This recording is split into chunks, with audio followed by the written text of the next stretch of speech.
sama papa Lamine Diack moom ko wax te kenn du faatu ñu koy fenal kër gi waa kër ñoom Ama Baldé dëkk fi ñu tey Lamine Diack lorsqu'il était maire moo ko may Falaye Baldé ak tant de combats yi mu def ci àddina heure bii waroon na fekk mu tabax ay château te li ko dal yëpp ak ay moromam fédération moo leen ko teg parce que fédération on paye les lutteurs par bon ay bon lañ leen doon fayee bëri na mbër yoo xam ne dañoo bëri te jotuñu seen ay reliquats bëri na mbër yoo xam ne tey suñ ay anciens xam ñu ngi fiy toog fekkee nañ lépp bi Abdou Diouf ñëwee jël Daouda Faye def ko ministre du sport jël lengay jébbal ko mu jël est-ce que jaadu na ak lamb la ñu ñu teralee ak lamb li ñu def lu ñu doon tey ñuy arriéraat suñu génération xale yi nga xam ne tey ñoo ci toll ñun li ñu dese ci lamb matul ñaari at waroon ñetti at et tant d'autres je parle pas des ténors je parle des lutteurs yi nga xam ne tey ñoo ci toll bu bëgg am li ñu am war ñu weesu ko lamb dox ku ne lamb avancé wul la waxul dëgg lambaa ngi dox ay jéego lamb mi ngi jox ay jéego lan lañ doon kaas ay jamono guddee bi amatul ñi ngi def ay réforme yu bari tey nga gis tey ma dugg ci salle bi teewal fi mbër yi ku lu mbër coow li lu muy bari association yi yëpp bari na mais ñun ñooy c'est nous les numéro 1 lamba bu amee ay jafe-jafe ñun ñoo koy subir nous les lutteurs ñun ñoo koy subir kon tey dabs bi kan moo ko yónni mu teewal fi le ministre war nu déglu attentivement quelle arrogance kan la ndawul ministre tey nga ñëw war a déglu nit ñi ñuy wax man li ma sentir laay wax te man ku ma gis xam ne man ci wax man c'est pas incorrect su may wax danaa sédd cër ñi may waxal mooy lan contre ma fédération mais précipitation bi ñu koy defee dafa louche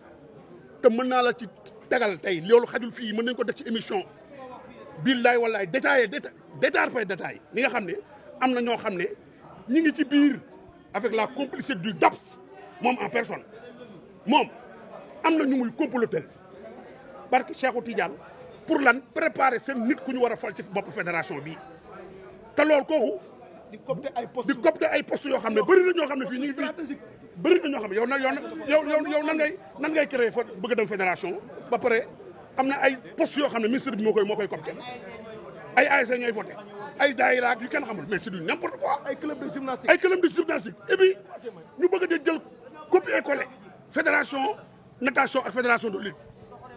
sport de combat la ñuy def ñu jëm jëli copier-coller statut la ñu jël copier-coller ko parce que allez vérifier affaire vous les journalistes affaire yaa ngi fi man texte la man ba may ñëwee waxuma sax ci texte parce que boo waxee texte day mel ni man dama na la dama mel ni dama cautionné man tey bu ma doon wax ci texte dabs bi di ko déranger mooy dafa bëggoon ma ñëw dugg ci ay texte man du ma dugg ci ay texte su ma demee di argumenter ci ay texte day mel ni man day mel ni dama d'accord ci fédération man je défends l'intérêt des lutteurs fédération dafa amoon ay jamono actuellement ñu bëgg ko indiwaat est-ce que xam ne Afrique bi yëpp ngay gis yi nii ak Afrique bi ngay gis yëpp fédération la ñu am te ñoom suñu làmbaa gën a dox ci Afrique kon pourquoi ñun ñuy roy loo xam ne tey ñun nañu waxante dëgg mais ñun partout en Afrique fédération moo am ñun ñu am CNG Afrique bi yëpp dañu wër ndax suñu làmb nu mu doxee ndax suñu làmb tey balaa ngay xam mbër mooy kan nga génn fi dem beneen dëkk dana la tatagal dana la sargal parce que suñu làmb moo dem fépp ci àdduna bi. léegi non intéressé wuñu fédération parce que tey ñoom dañu war a dimbali suñu soxna si le ministre soxna Khady Diène Gaye mais dimbaluñ ko waru échoué dama na la moom équipe am bii ma gis dabs bi ma gis il est arrogant te tey kilifa du la yónni nga war ko teewal parce que ministre moo fi teew respect man juste man ñëwuma fi sama jëmu bopp. il n'a pas voulu vous écouter. waaw mais mooy li ma ko arrangé wu ko moom li ko la gars yi doon déglu loolu la ko arrangé dama na ko yow pare woo non texte yooyu mënu bu ma ci yéeyee wala ma yàbb ci day mel ni man sama présence fi naru moon ñëw fii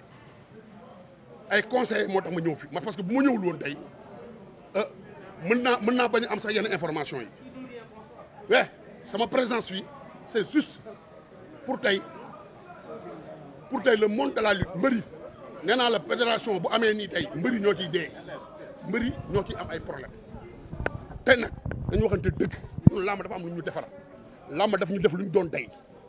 sama benn naw la new fii tey ñëpp ngi nekk seen ay activité bu ñu ma fi joxoñee baaraam wala ñu wax mu def lu ma naqari danaa ci bég parce que xamul tax sama jëmm bopp taxul ma teew fii sama jëmm bopp bu desoon ci man rek du ma ñëw fii parce que danaa fi am lu ma fi neex danaa fi am lu ma fi naqari mais je défends l'intérêt des lutteurs am suñu ay rakk yoo xam ne tey làmb mooy seen gagne-pain yaakaaru lu ñu làmb amuñu benn activité tey làmb di dox xale yi di gis seen bopp ci làmb ñu jékki-jékki rek bëgguñu indi il y a 20 ans ou 30 ans de cela. En conclusion lan nga bëgg exactement en conclusion wala lan nga bëgg mbëri su ma nee yow muy mbëri. Fédération ça se prépare yéen ñii tey nii vous êtes des journalistes allez vers les journalistes sportifs yi nga xam ne ay ndaanaan lañ fi ñoo xam ne def nañ seen parcours je te donne l'exemple de Malick Thiandoum je vous donne l'exemple de Ngagne Diagne et Bécaye et Mour Diop les anciens dem leen ci Jules Diop bi nga xam ne tey presque texte fédération yi allez vous dem leen gën a laaj leen parce que ñun bu ñuy wax day mel ne ñun dafa am lu ñuy incarné non parce que ñun on sait très bien les conséquences xam nañ bu ñu nekkoon duñu naan micro ñëpp parce que bari ñu fi nekk ñoo xam ne gars yi jaar ci suuf def ay politique Sénégal dañu wax jubal jubbanti. On doit mettre fin à la corruption. corruption tappale barki Cheikhou Tidiane bari na ñu ne fii tey billahi wallahi tallahi xam nañ conséquence d'une fédération de lutte. Parce qu'ils pensent que le monde de la lutte est un monde des illettrés. C'est ça le problème parce que yaakaar nañu mbëri amuñu voilà la lutte d'aujourd'hui c'est différent mbëri fii les lutteurs sont instruits kii c'est un lutteur professeur INSEPS c'est un lutteur et tant d'autres bëri na fi ñoo xam ne c'est des intellectuels bu ñu yaakaaree ne seen costume yeeg ak seen cravate yi lañ leen teg ci biir bureau bi ñu ñuy dëggatee dañuy jaxatee dañuy nax seen bopp ñoom lu mu leen ko jaral ñun dañ leen ko jaral loolu dama ne la fédération dañ ne la ñun nous ne sommes pas prêts ànduñu ci ak parewuñu c'est différent il y a des mécanismes yu ñu war a teg sur table bi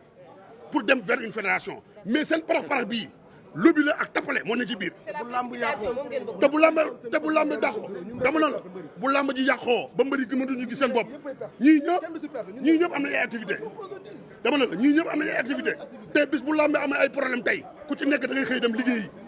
booy yi nga gis ci tefes gi yëpp lamb mooy seen gagne-pain ku ci xëy bureaucrate bi buy dem di liggéey 5 heures nga sol sa daal dem entraîné ji kon ñoom lamb yàqu ak lamb yàqu seen yoon newu ci ñun nag dañuy jël suñu ay responsabilité lu mu leen ko jaral nag ci seen tappale yi dinañu ko jaral ñu je vais faire gàmmu gi sax moo tax gàmmu gee xat te ñun ay taalibe Cheikhou Tidiane lañ te ñu ngi waaj nekk ci gàmmu bu guddeeg bëccëg lii dafa mënul ñàkk mais encore une fois lu duuf ci nag bi xajul ci cin li su ma xol neexul bàyyi la ma of ko fi li ma siy dolli sportif sortant de l'INSEPS alors nous sommes en train de vivre une situation très désagréable pour le monde de la lutte. On est en train de vivre je ne sais même pas comment qualifier la chose. Alors, ils sont en train de faire une précipitation sur quelque chose qui s'est produit une fois et a échoué, 2 fois échoué et c'est la 3e fois qu'ils veulent nous... Mais avec cette procédure-là, avec cette forme de procédure, non, ils vont échouer. Selon vous, il y a une corruption là-dedans. Bien sûr. Et c'est flagrant. Qu'est-ce que vous préférez dire? Alors, j'ai un peu visité le projet de statut. Alors, vous avez vu que ces derniers temps, j'ai fait des sorties médiatiques pour dénoncer les anomalies que j'ai repérées dans les textes. Mais ils les ont modifiés ce matin. Et normalement, après modification, ils devraient au moins les envoyer aux AIC et aux associations pour qu'ils puissent faire des observations et les réenvoyer encore. C'est-à-dire le délai est court. Ils veulent, manigancer. Je ne sais même pas comment qualifier la chose. Tellement que j'ai le cœur meurtri. Et tous qui sont là, tous les gens qui sont dans la salle, si aujourd'hui la lutte, perd ses valeurs ou la lutte tombe en chute libre, non, ils ne seront pas les perdants. Seuls les lutteurs seront les grands perdants. Vous demandez donc qu'ils revoient les mécanismes avant de mettre en place Qu'ils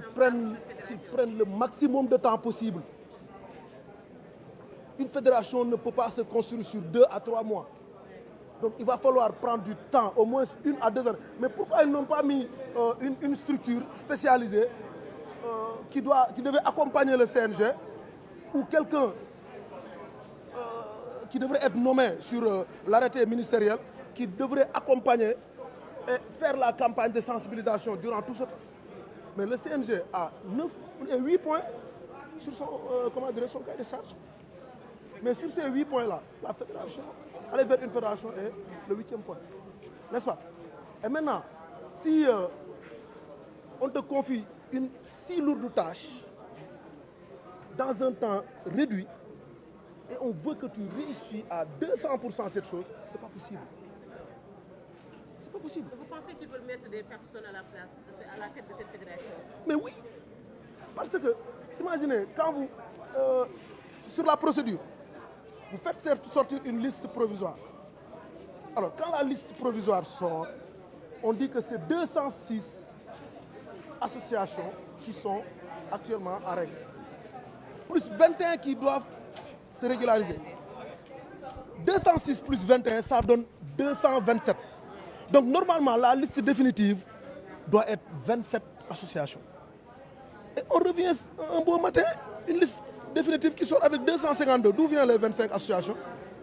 Soit disant qu'ils ont, je ne sais pas, oublié ou omis, je ne sais pas quoi. Est-ce qu'un truc sérieux pour toute une nation nationale, est-ce que ce truc, si c'est sérieux, on doit oublier un seul ou une seule région? Selon vous, il n'y a pas une transparence sur la procédure? Il n'y a pas de transparence. Donc je vous remercie. Merci beaucoup.